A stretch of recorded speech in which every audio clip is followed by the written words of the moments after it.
welcome back to my channel. I'm Rachel from Rachel Elizabeth Artist, and today I wanted to do a really quick video about this. It's called a slice tool. It's like a craft knife with a ceramic blade, and it's designed specifically for artists. You can get it on Amazon for about $20. I'll put the link in the description. They have a variety of different ones, but this is the one that I use. So it has a changeable blade too, and you just kind of, oh, there. So you just press this orange slider and it puts the blade up and down. Okay.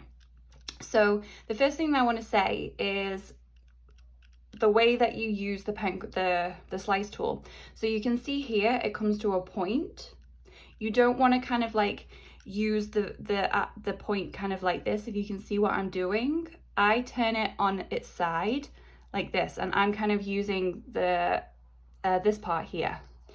And you just kind of this sort of motion through the fur, and what it will do is make sure you're really gentle with it, and it will just take away little bits of the pigment. So you can possibly see over here what it is doing. It's great for these kind of areas where like you have white stray hairs that blend into a different color, or whiskers, or just for adding like a little bit of texture to the fur.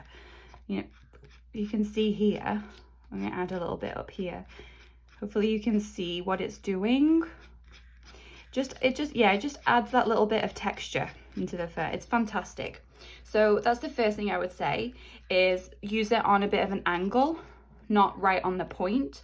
It can take a little bit of getting used to, and if you use on some angles, it doesn't really work. So you have to sort of mess about with the angles a little bit to get it to show up. Maybe move your paper around a bit.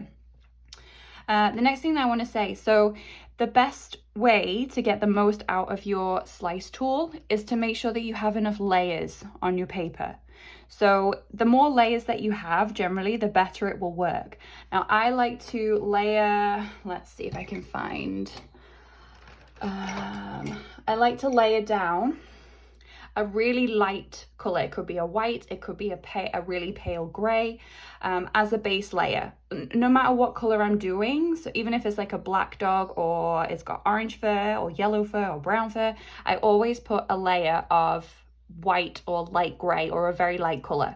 The reason being is it just seems to, when you add the slice tool, when you slice the color away, you're left with that base color, and it just works really well.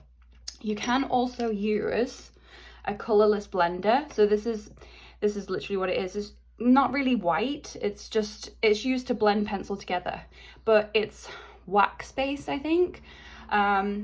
And the only thing with this, I've used it a couple of times. The only thing with this is that when you lay it down and you put pencil over the top, it can change the way the pencil lays over it. So if you kind of like do it in all different directions, then when you lay the pencil over it, those directions will show up. So you need to be really careful, but make sure that you lay it down in the direction that you're going to lay your pencil down, if that makes sense.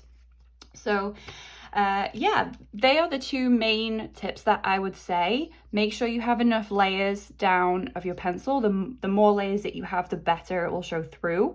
And don't use the very tip.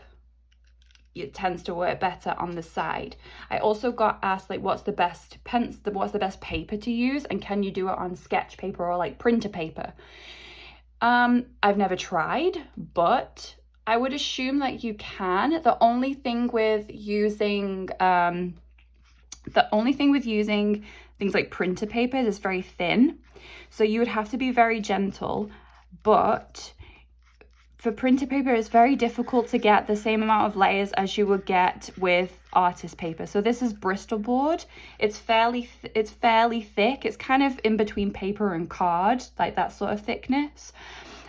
You want to make sure that it's going to work best on a paper where you can get lots of layers of pencil down. As I said, the more layers, the better.